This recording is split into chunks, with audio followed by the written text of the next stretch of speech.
밥 프록토는 이렇게 말합니다. 우리가 벌어들이는 돈은 언제 어디서건 다음 세 가지 요인에 비례합니다. 우리가 하는 일의 그 중요성, 그리고 그 일을 내가 얼마나 잘 해낼 수 있는지의 그 일 수행 능력, 그리고 내가 얼마나 대체 불능 상태에 있는가, 대체 가능성, 이 세 가지 요인이라고 말합니다. 내가 얼마나 중요한 가치가 있는 유의미한 그것을 얼마나 잘 해내는데 그것이 얼마나 엄청난 수요에 비례해서 공급이 나밖에 공급할 수 없는 그것인지, 대체 불능성이 얼마나 절대적인지 그것을 여러분들 한번 따져보시길 바라겠습니다. 보물섬 지도는 바로 그 방향을 가리키고 있을 테니까요. 다른 생명체와 우리 인간의 차이는 무엇일까요? 인간은 내 안에 인식, 하나님이 들어와 계십니다. 인간은 상상력이고 창의적일 수밖에 없습니다. 인간은 신의 형상에 따라 창조되었습니다. 인간은 자신이 바라는 방향으로 영혼을 움직일 수가 있습니다. 이미 나는 그라고 내가 느껴버릴 수 있다는 거죠. 느낌의 선택적 자유자입니다. 창세기 1장 27절은 이렇게 말하네요. 하나님이 자기 형상, 곧 하나님의 형상대로, 즉 의식이 스스로 빚어내고자 하는 그 모양대로, 관념대로 사람을 창조하시되 현실을 그렇게 비추시되 남자와 여자를 창조하시고, 즉 현재의 인식과 잠재의 인식의 암수 결합에 의해서, 그 합일에 의해서 현실을 그렇게 만들어낸다라는 것입니다. 그런데 무슨 일이 벌어졌나요? 인간은 이 공식을 뒤집어 버렸습니다. 우리는 인간의 형상에 따라 신을 어거지로 만들어내는, 즉 신을 그렇게 이해하는 우를 범해버린 것입니다. 결과의 현실에 반응함으로써 원인 인식의 영원성, 창조성을 몰각해버린다는 거죠. 현실 결과물에 피지컬, 이성오감으로 반응하는 이 반응 인식을 통한 계속 분석 해됨을 통해서 그 원인 세계를 입증하려고 하는 것입니다. 그래서 우리는 스핑크스 수수께끼를 결코 영원히 풀 수가 없는 것입니다. 출제자가 되지 않고서는 말이죠. 그러고는 어떻게 신이 모든 곳에 편재하는지 우리는 의아해합니다. 하나님 어디 있어? 눈에 안 보이잖아. 계속 현실의 오감에 반응하면서 영원자를 찾는 것이죠. 이런 인식은 잘못된 길로 이어지기 마련입니다. 어째서일까요? 무지하기 때문입니다. 무지는 범죄입니다. 왜냐하면 내가 누군지 나만큼은 알아줘야 될 거 아닙니까? 나마저도 나를 몰라주면 누가 나를 알아줄까요? 인간은 신을 이해하지 못합니다. 모든 종교는 인간의 무지를 가르칩니다. 신과 인간을 바라보는 이 관점이 문제입니다. 당신과 나는 영혼입니다라고 밥 프록토는 얘기합니다. 우리는 육신에 거주합니다. 그러나 다른 동물과 다르게 인간에게는 영적인 인지 능력이 있습니다. 무엇을 있다라고 느껴내는 상상력이 있습니다. 이 지적 능력을 어떻게 이용하는지에 따라서 감정 상태, 근데 느낌의 황홀경 상태가 결정됩니다. 감정 상태란 우리가 느끼는 정서를 말합니다. 현실에 반응해서 개같이 이 더러운 인생하고 정말 그 쓴 칡뿌리를 씹어댈지, 아니면 완벽하게 환상의 그 풍선껌을 불어댈지 말이죠. 그것은 또한 우리가 만들어내는 진동입니다. 그렇게 인식이 느낌을 통해서 내 상태값을 만들어내는 주파수를 스스로 찍어내는 것입니다. 그러니까 우리가 만들어내는 진동은, 우리가 울려내는 정보값은 우리의 정서와 우리 느낌의 양태와 같다라는 것입니다. 느낌이나 감정은 우리가 만들어내는 이 진동을 인식하는 행위죠. 즉 인식을 통해서 진동값을 결정하는 것이죠. 가령 당신이 기분이 나쁘다고 하는 것은 사실은 지금 굳이 그 수많은 스펙트럼 가운데 그 네거티브한 진동, 불쾌한 진동수의 정보 상태를 내가 몸으로 인지해서 부르르 떨어버리는 것이죠. 그렇게 그 불쾌한 진동을 인식을 그렇게 선택해버리는 그 인식 선택값인 것입니다. 다음과 같은 대화를 나눈 적이 있을 것입니다 라고 밥 프록토는 계속 진행합니다. 굳이 우리가 주파수 다이얼을 그 내가 듣고 싶지 않은 그 정보를 느껴내는 네거티브 느낌에 맞춰서 내 인식을 스스로 오염시킬 필요가 있을까요? 안테나가 부러지지 않다면 말이죠. 다음과 같은 대화를 나눈 적이 있을 것입니다. 무슨 일 있어요? 그냥 기분이 나빠요. 왜요? 에이, 그 사람 태도 때문이에요. 왜 나를 무시합니까? 짜증나게. 물건 사러 갔는데 손님을 그렇게 개무시하면 기분 잡쳐버려서 누가 사고 싶겠어요? 괜히 돈만 쓰고 기분만 잡쳤어요. 이렇게 되는 건 타인의 태도가 자신의 감정을 지배하도록 허용했기 그렇게 받아들였기 때문입니다. 왜 다른 사람의 행동이 나의 느낌 감정을 지배하도록 왜 내어줍니까? 왜 빼앗깁니까? 왜 허용해버립니까? 앞의 대화를 나눈 사람은 아마 다음과 같이 말할 겁니다. 당신은 내 사정, 그때 상황을 제대로 모르니까 그런 편한 말을 하는 거죠. 내 재정 문제, 내 돈 문제, 내 상황 문제들, 내 인간관계 문제들을 직접 겪어보고서 안다면 내가 왜 이렇게 뻑으로 받아서 화내는지 당연히 아실 겁니다. 모르고 하는 소리예요, 이거예요. 어째서 재정 문제로 화를 낼까요? 그게 무슨 의미가 있다고요? 이미 벌어진 일은 그냥 받아들이는 게 좋습니다. 그리고 갯상무시하는 거죠. 받아들이지 않으면 갯상무시가 불가능하고 계속 내 뇌리에 남아 있습니다. 찜찜하다라는 거죠. 바닥을 인정해야 바닥을 치고서 용수철이 팡하고 튕길 수 있다는 것입니다.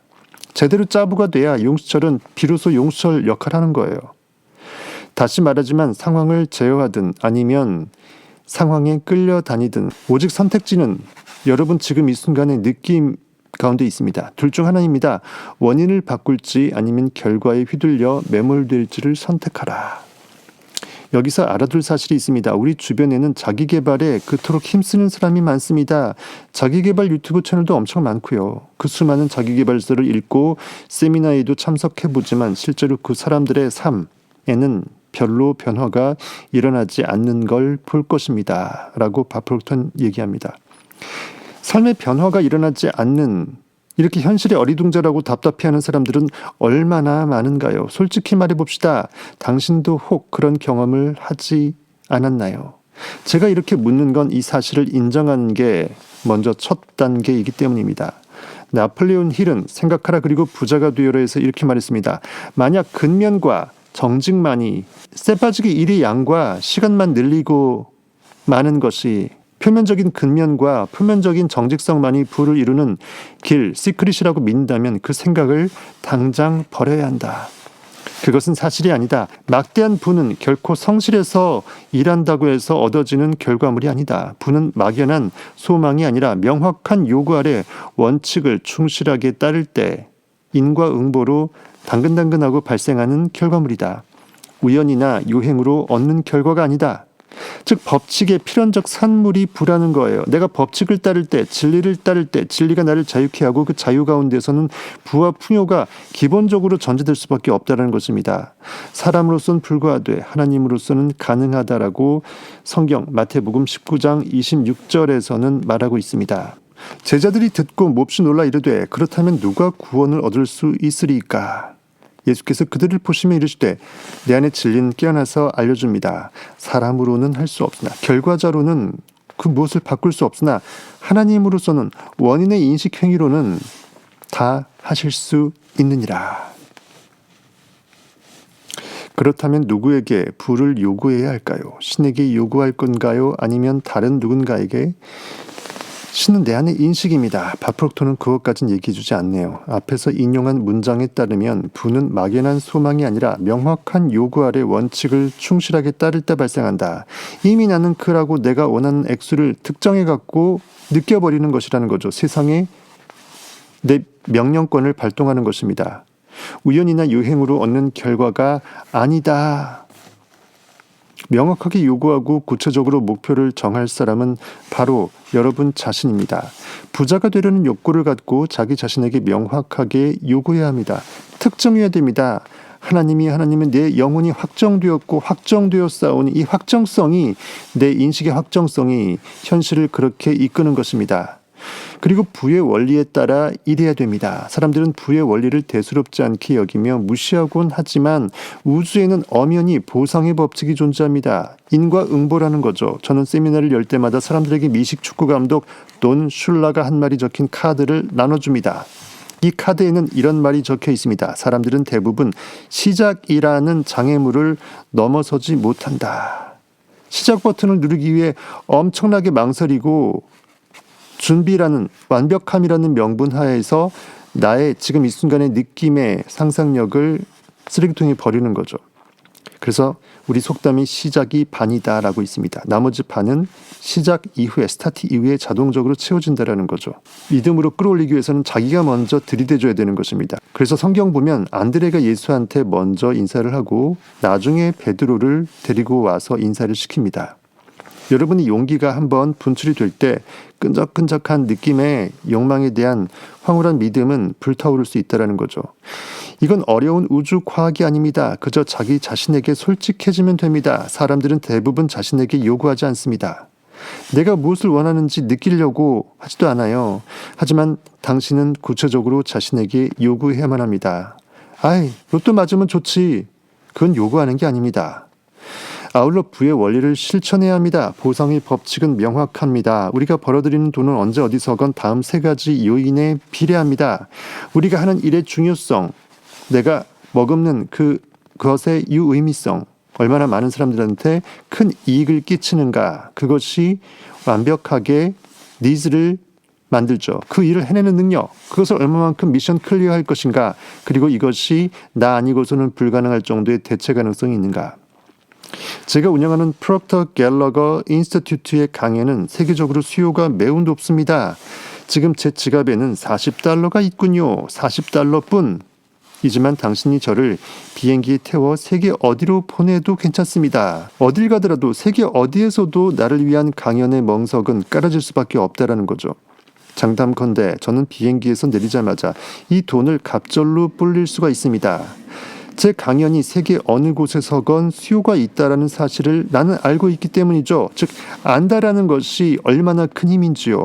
알고 있다, 간파한다, 인식한다, 간주한다, 전제한다, 깔아버린다, 상상한다, 느낀다. 끝.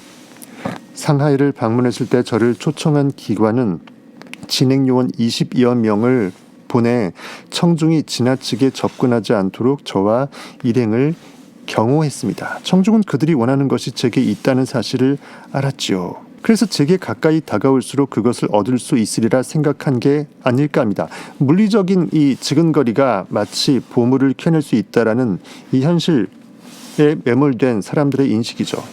답은 그들 안에 다 있음에도 불구하고 말이죠. 하지만 그러한 방식으로는 원하는 것을 얻을 수 없습니다.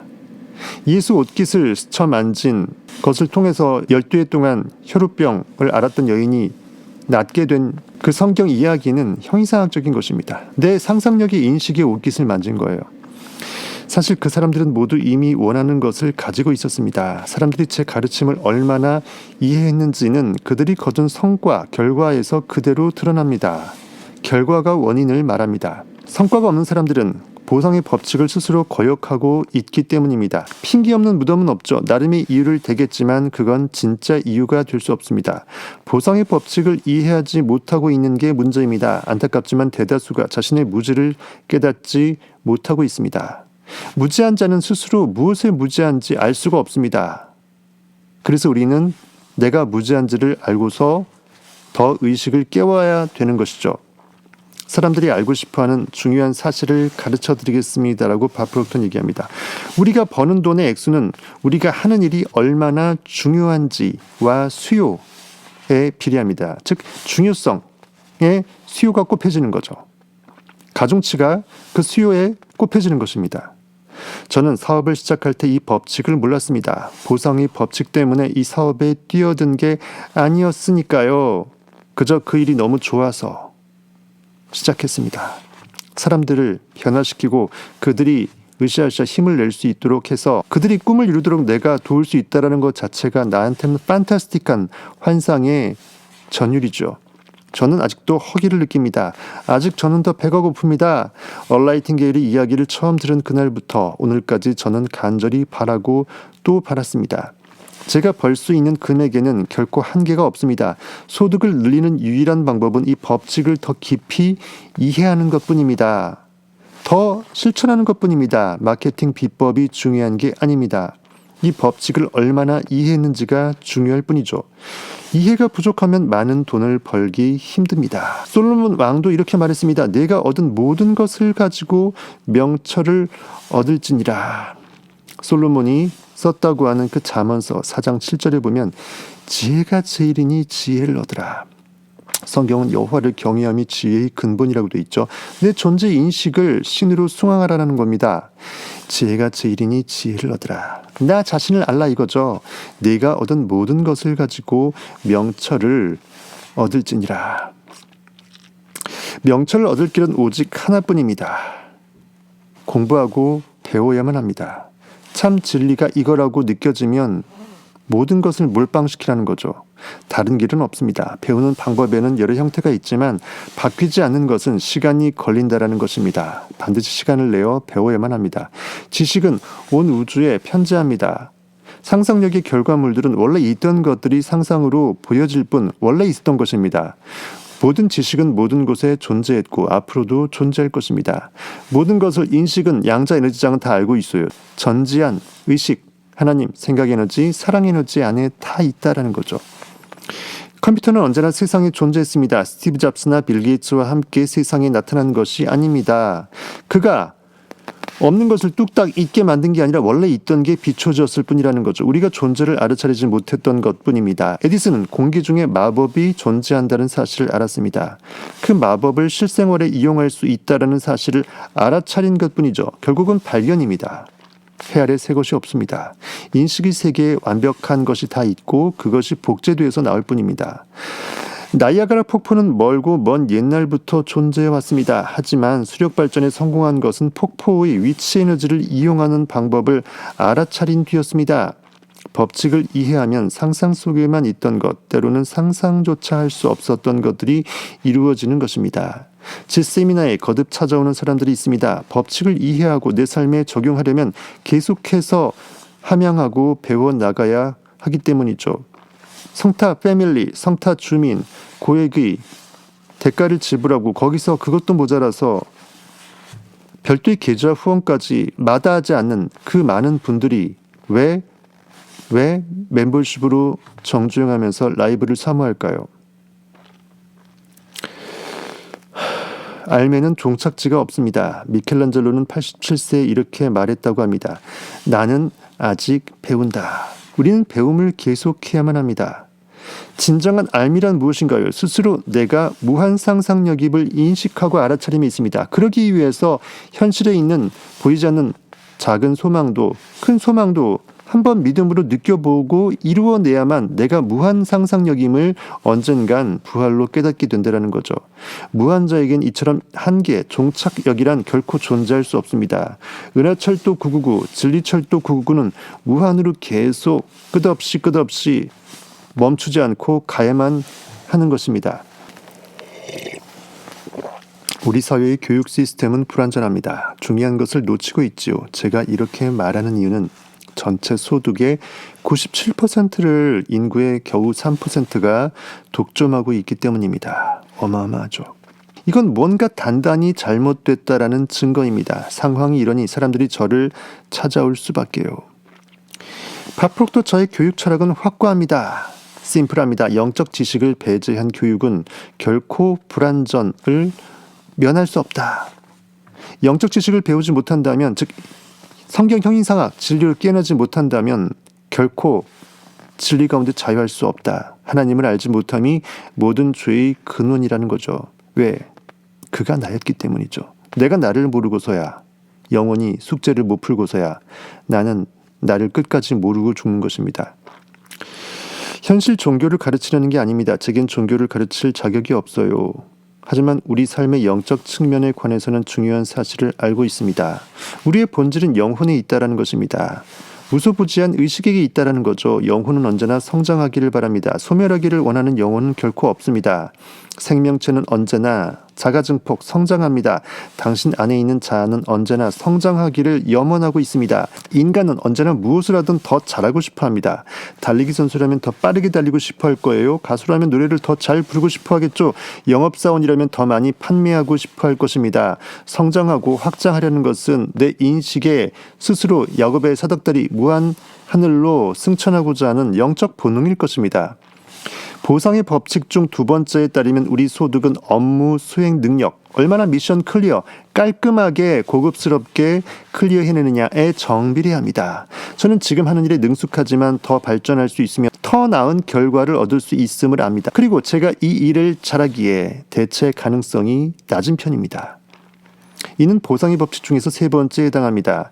여기서 섹슨 화이트 캐신저가 쓴 대체 불가능한 사람, The Indispensable Man이라는 시를 소개하고 싶습니다. 양동이를 가져와 물을 채우고 손목이 잠기도록 손을 넣어봐. 그러고 나서 손을 빼면 공백이 생기겠지. 널 그리워하는 만큼일 거야.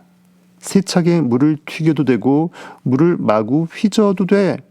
그러다 손을 빼고 나면 알 거야. 달라진 게 하나도 없다는 것을.